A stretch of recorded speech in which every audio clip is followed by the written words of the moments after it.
একটা পেয়েছি এবং পড়ে দেখেছি সেই অর্ডারের ছদ্মবেশে আমার মানই হানি করে দিয়েছে। অর্থাৎ সেই অর্ডারে আমার মানহানি হয়েছে। আমি সেই অর্ডারটাকে রিকনসিডার করার জন্য রিকোয়েস্ট করেছি ইলেকশন কমিশনের কাছে। তো তারা করেন কি করেন না সেটা দেখতে হবে।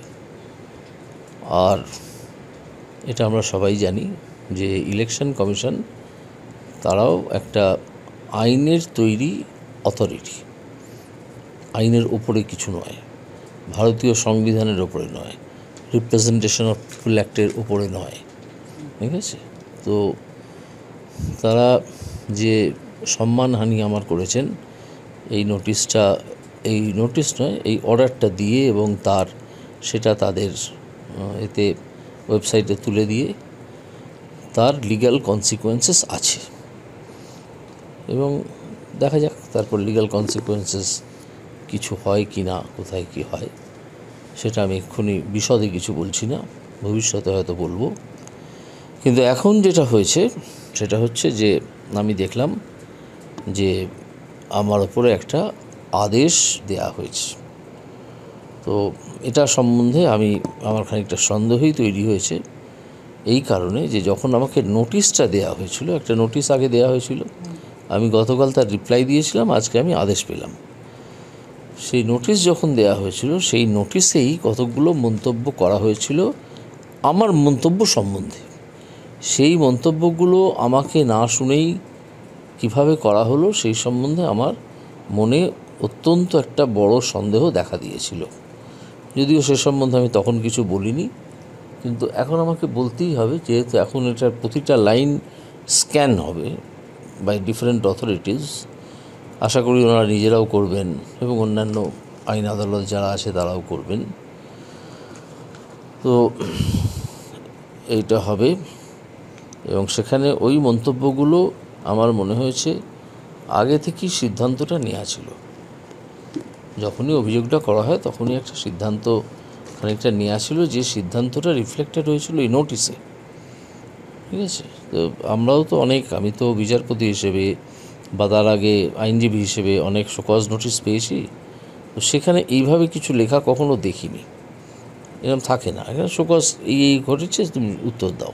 তো সেখানে কিছু কমেন্ট করা হয়েছিল, কিছু অবজারভেশন করা হয়েছিল, যেটা আমার কাছে খুব তাৎপর্যপূর্ণ বলে মনে হয়েছে।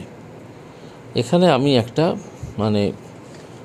আমি অ্যাজ এ হোল কমিশনকে বলছি না, এটা কমিশনের অফিসার যারা থাকেন, কেউ হয়তো অফিসার আছেন যারা কোনোভাবে প্রভাবিত হয়ে থাকতে পারেন, না হলে এই ধরনের নোটিশ হয় না, প্রথম। দ্বিতীয় হচ্ছে যে আমি কালকে যে উত্তর দিয়েছিলাম ইলেকশন কমিশনকে, সেই উত্তরে আমি বলেছিলাম যে আমি এখন প্রচার কাজের মধ্যে আছি, ফলে আমি খুব বিশদে লিখতে পারছি না, সংক্ষেপে লিখছি। তাই যদি প্রয়োজন হয় তাহলে একটা সাপ্লিমেন্টারি রিপ্লাই আমি দিতে চাই। আর তৃতীয় বলেছিলাম যে একটা পার্সোনাল হিয়ারিং দেওয়া দরকার।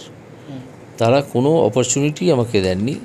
একটা পার্সোনাল হিয়ারিং দেওয়াই যেত ওভার ভিডিও কনফারেন্সিং, কালকে যে কোনো সময়, কালকে সারাদিনে বা আজকে সকালেও, সেসব তারা কিছু করেননি। তারা সোজা সিদ্ধান্তে এসছেন।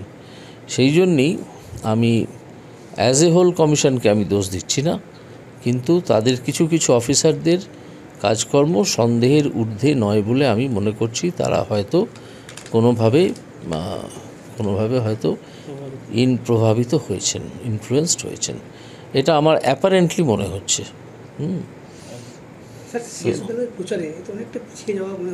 না, আদৌ পিছিয়ে যাওয়া নয়। কেন পিছিয়ে যাওয়া হবে ভাই?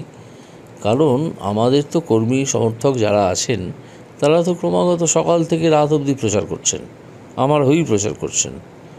আমি তো সব জায়গায় পৌঁছতে পারছি না। আমি একটা মানুষ, 7টা বিধানসভা, সেখানে অনেকগুলো জায়গায় আমি পৌঁছেছি বিভিন্ন রকমভাবে, পায়ে হেঁটে, টোটোয় চড়ে, এইভাবে।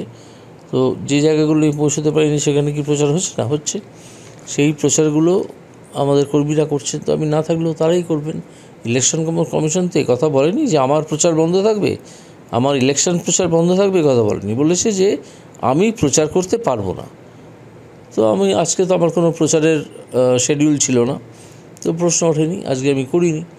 আগামীকাল আমি বিকেল 5টা অবধি করবো না, কিন্তু যে কারণে আমি কমিশনের ওই অর্ডারকে চ্যালেঞ্জ করতে চাইছি সেটা হচ্ছে যে মন্তব্যগুলো আমার সম্বন্ধে করা হয়েছে, যাকে আমি ক্লিয়ারলি ডিফেমেটরি বলে মনে করছি, সেইগুলো সম্বন্ধে যদি তারা রিকনসিডার না করেন তখন আমাকে দেখতে হবে, উপযুক্ত ব্যবস্থার কথা ভাবতে হবে। তবে এটা এক্ষুনি শেষ হচ্ছে না। আপনারা হয়তো আমাকে লক্ষ্য করেছেন গত কিছুদিন মানে আমি যখন থেকে জজিয়তি করছি বা তারপরে যখন এইসব এডুকেশনের মামলা শুনছিলাম, এত বড় দুর্নীতি ফাঁস করেছি, যে আমি এত সহজে দমে যাবার লোক নই। তো এই যে আদেশ, এই আদেশেও আমি আদেশ মানব, কিন্তু এই আদেশে যে মন্তব্যগুলো আছে সেগুলো নিয়ে আমি কিন্তু অনেক দূর যাব। সেদিক দিয়ে বলতে পারেন যে এই পদক্ষেপ সবে শুরু হলো, এখন এটা অনেক দূর যাবে।